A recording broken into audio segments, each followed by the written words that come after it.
Ryan from Omni again. Sorry.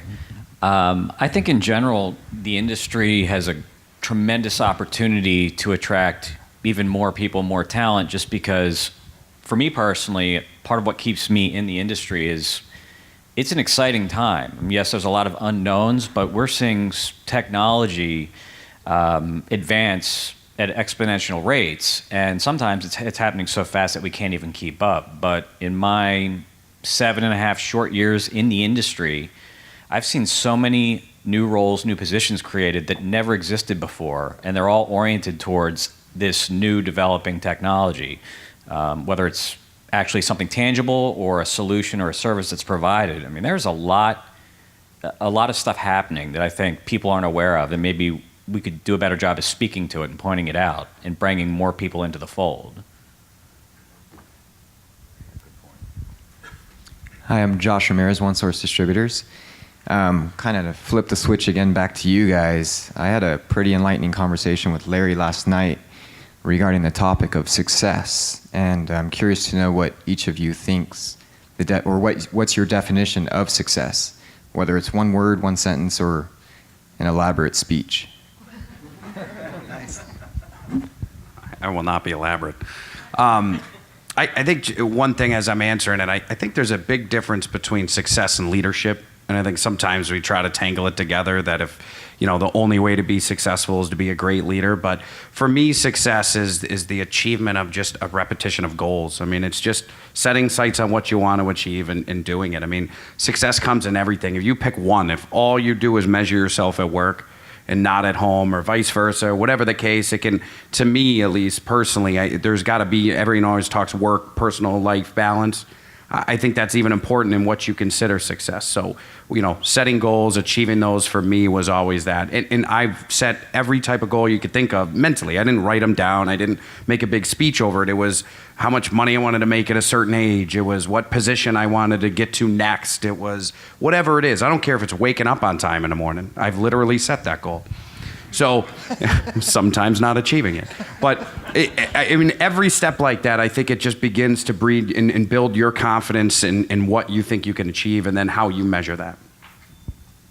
And I would say being at peace with where you are in life, finding that inner peace, finding that where you've achieved the balance, when you look back at, either what you've achieved or where you were trying to get to, that you're at that spot.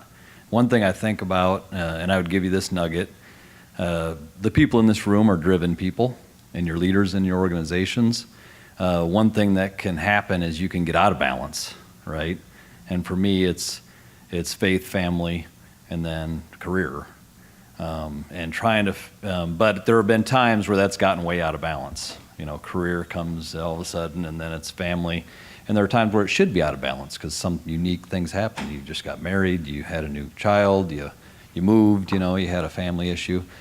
So it's trying to find that balance and still be your personal best, And so make sure that you don't get out of balance while you're on this rocket path that you guys are taking, and kind of do gut checks along the way. Am I serving my community the way I really want to be known for? Am I spending enough time with my family the way that I want to be known for when the eulogy happens someday? So, but being at peace with where you're at. For me, it comes down to inspiring people to do more than they ever thought possible. I think, for myself, success is very personal in all of the decisions that I've made in both my career and my personal life. I made a decision a number of years ago to put my career on hold.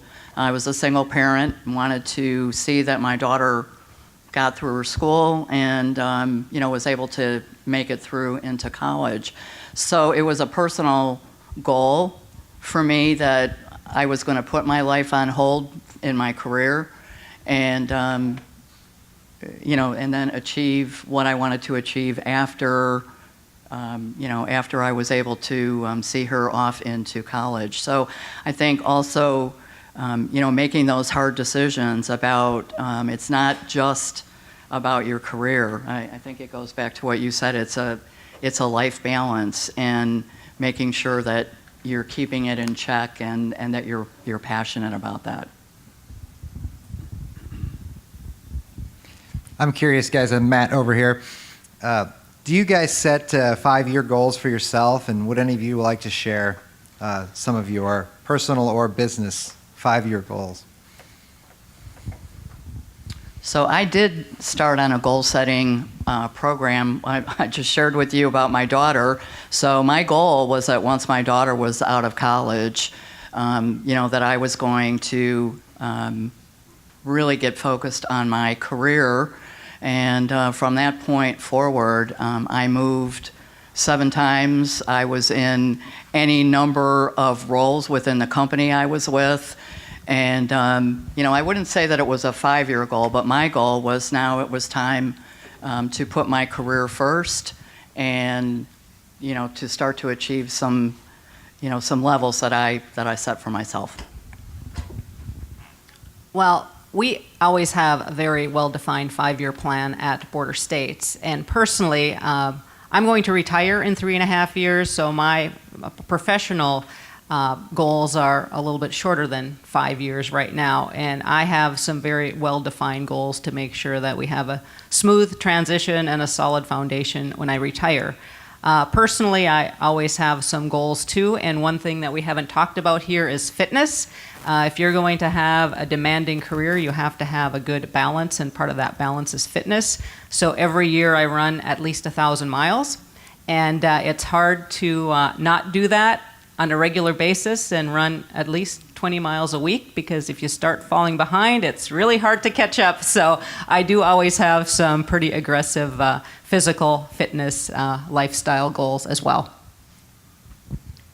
I get tired driving 1,000 miles.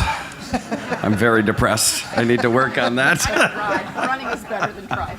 I shared a little bit about the goals that I had getting to where I am today. So it's kind of a very exciting time for me, and different. It has a lot more weight to it for what the next 5 years. There's and you hit on it when you were one of your first comments about, are you guys really ready for that? And what does it mean to get that next level and the responsibility? And, City Electric with over 100 employees, there's a different weight. It's a different responsibility, and it's no longer the personal goals that I shared, which I had. Now it's about continuing, growing, protecting. I mean, it becomes like a family, I guess is the best way to explain it. So for me, the next 5 years is a growth pattern at City. We've been very fortunate in the last few. And then how to take care of those employees and how do you grow myself. I mean, I'm still learning every day. I'm still growing into a leader. I've been blessed with a great mentor, Sandy Rosecrans, many of you know. So, as I continue, it's just a new evolution of what the goals look like, and a little less selfish and a little more social.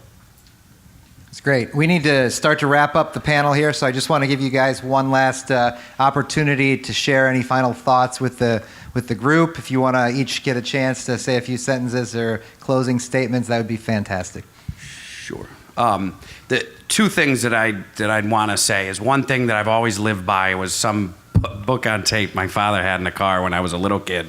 And there was a phrase that they said, and it said, "It's easy to do, but it's easier not to."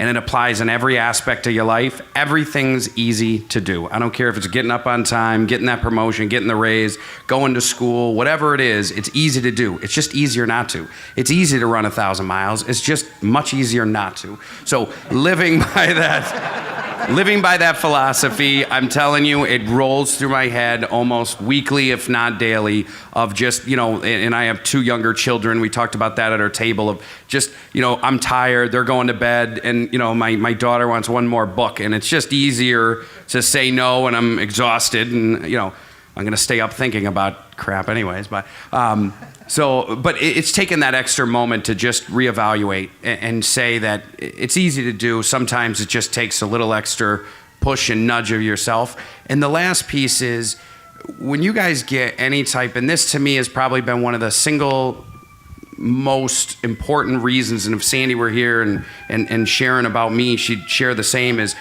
how you take criticism and feedback is absolutely crucial, because you look at the best leaders out there, they won't argue, they won't fight back, they won't take blame. I mean, you can be the victim, you could say the teacher failed you, or you could figure out how to retake the class and pass it. And I think that's an important lesson, that when you get negative feedback, and you will, and you're gonna have a review that's not there, you're gonna have something, is internalize your part in it. Whether you agree or not, you could be right or you could be successful. And I think that internalizing who you are and what you've got to do to change that situation is something that will translate into your future success. Well, I went through a leadership program in Fargo early in my career, and when I graduated, a guy sent me a letter, and in that letter was a quote that said, "Choice, not chance, determines destiny." And that was in 1987.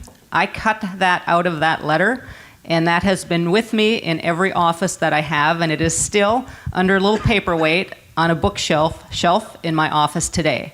And I think that's so important, because we all have wants and aspirations, but we don't always make good choices. And we expect someone else to help us accomplish our goals and dreams. So if you want to accomplish your goals and dreams, take control and make choices, and make good choices.